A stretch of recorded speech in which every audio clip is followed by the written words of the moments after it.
Welcome to our channel. आज हम सब क्लास 10th का बायोलॉजी चैप्टर 6 जिसका नाम है जनन, इसका दीर्घ उत्तरीय प्रश्न कंप्लीट करेंगे। लघु उत्तरीय तक कंप्लीट कर चुके हैं और इससे पहले का जो 5 चैप्टर है उसका भी क्वेश्चन आंसर कंप्लीट कर चुके हैं। प्रत्येक वीडियो का लिंक डिस्क्रिप्शन में है, आप वहाँ से देख सकते हैं।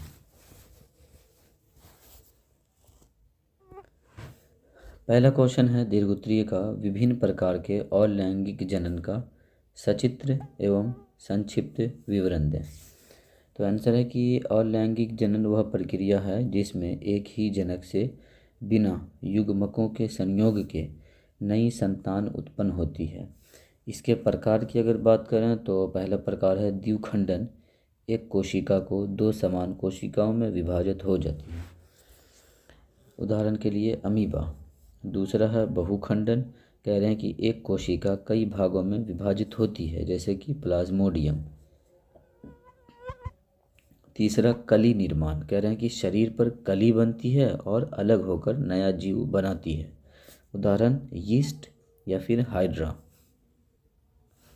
4 नंबर में है बीजाणु निर्माण, तो कह रहे हैं कि बीजाणु बनते हैं जो अनुकूल परिस्थिति में नए जीव बनाते हैं जैसे कि फफूंद। और 5वां वनस्पति प्रजनन, कह रहे हैं कि पौधों के भागों से नया पौधा बनता है, उदाहरण आलू, गन्ना।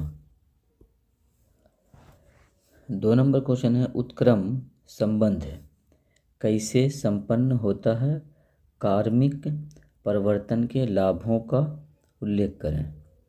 तो आंसर है इसका उत्क्रम संबंध जीवों में आनुवांशिक परिवर्तन के कारण होता है, जैसे डीएनए में परिवर्तन, यौन प्रजनन और पर्यावरणीय प्रभाव। लाभ की अगर बात करें तो लाभ है इसका जीवों में विविधता आती है, अनुकूलन संभव होता है, प्रजातियों का विकास होता है। 3 नंबर क्वेश्चन है परागन से लेकर बीज बनने तक की क्रिया को संक्षेप में स्पष्ट करें। तो कह रहे हैं कि अगर परागन की बात करें तो कह रहे हैं कि परागकण का वर्तिकाग्र तक पहुंचना परागन कहलाता है। उसके बाद होता है निषेचन, फर्टिलाइजेशन, कह रहे हैं कि नर एवं मादा युग्मकों का मिलन।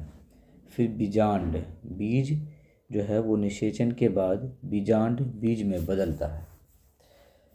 और लास्ट है अंडाशय, कह रहे हैं कि अंडाशय फल बन जाता है।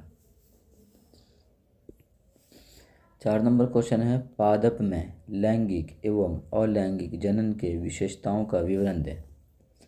तो लैंगिक जनन की अगर विशेषताओं की बात करें तो कह रहा है कि इसमें 2 जनक शामिल होते हैं, युग्मकों का संयोग होता है, विविधता उत्पन्न होती है। और अलैंगिक जनन की बात करें अगर तो कह रहा है कि इसमें एक जनन भाग लेती है, युग्मक नहीं बनते हैं, संतान समान होती है। 5 नंबर क्वेश्चन पुष्प की अनुदैर्ध्य काट का एक स्वच्छ नामांकित चित्र बनाइए। तो आंसर है इसका चित्र बनाना है, नामांकित चित्र। तो चित्र के जो अलग अलग भाग हैं उनका नाम यहाँ लिखा हुआ है, दल कहते हैं या दलपुंज भी कहते हैं, फिर पंखुड़ी, पुंकेसर, अंडप, इसका अलग अलग भाग है, वर्तिकाग्र, वर्तिका, अंडाशय। चित्र की अगर बात करें तो आप इसका चित्र यहाँ देख सकते हैं।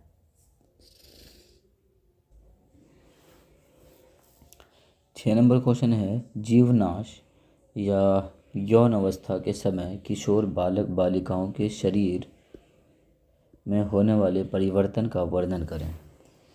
तो वर्णन की अगर बात करें तो लड़कों में अगर बात करें तो कह रहे हैं कि दाढ़ी मूंछ आना, आवाज़ भारी होना, कंधे चौड़े होना। लड़कियों में कह रहे हैं कि स्तनों का विकास होना, कूल्हों का चौड़ा होना, मासिक धर्म शुरू होना। और दोनों में ऊंचाई बढ़ना, हार्मोनल परिवर्तन। 7 नंबर क्वेश्चन है पुरुष के आंतरिक जनन अंगों का वर्णन करें। तो कह रहे हैं कि विरशन जिसमें शुक्राणु बनाते हैं, फिर है एपिडिडिमिस शुक्राणु संग्रह, फिर है शुक्रवाहिनी जैसे कि शुक्राणु ले जाती है। उसके बाद है प्रोस्टेट ग्रंथि, तरल स्राव होता है। फिर है मूत्रमार्ग उत्सर्जन होता है यहाँ से।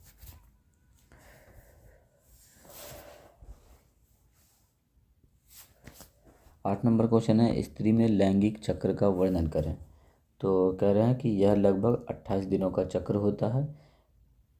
पहले नंबर में अगर बात करें तो कह रहा है कि मासिक धर्म चक्र 1 से 5 दिन, विकास चरण 6 से 14 दिन, अंडोत्सर्जन 14वां दिन और ल्यूटियल चरण 15 से 28 दिन।